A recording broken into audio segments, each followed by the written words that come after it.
بہتر یہ ہوتا ہے کہ جب ہمیں ادارے پر ادارے والے پر اعتماد ہے تو ہم ان کو اپنی زکوٰۃ عطیات جو بھی دے رہے ہوں تو ان کو دے دیں کہ بھئی یہ آپ لیجئے اور اس کو شریعت کے مطابق ذمہ داری کے ساتھ استعمال کیجئے۔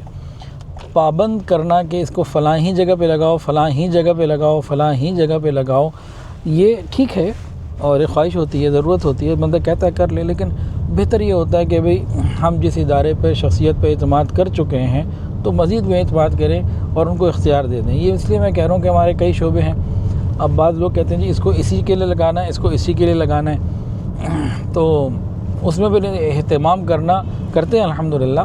بہت مشکل ہو جاتا ہے، بہت سارے چیلنجز آ جاتے ہیں۔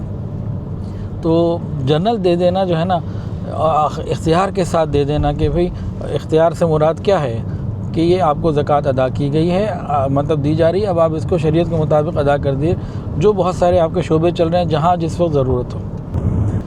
اس کو میں یوں بھی بعض لوگوں کو سمجھاتا ہوں، بھئی آپ کہتے ہو فلانے ہی مد میں لگانے ہیں، بہت اچھا، انشاءاللہ ہم اس کو مینیج کریں گے،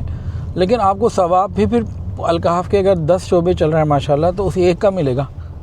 آپ الکحف کو دے دو گے اور اس کے 10 شعبے مل رہے ہیں تو سب میں آپ کا حصہ پڑ گیا۔ تو الکحف سے تو میں نے خالی اپنے ادارے کا نام لے لیا، میں تو ایک جنرل بات کر رہا ہوں کہ اس میں آسانی ہوتی ہے جب ادارہ اور شخصیت ہمارے پاس مستند ہے، پتہ ہے کہ یہاں پہ اطمینان ہے، غالب گمان ہی ہوتا ہے نا،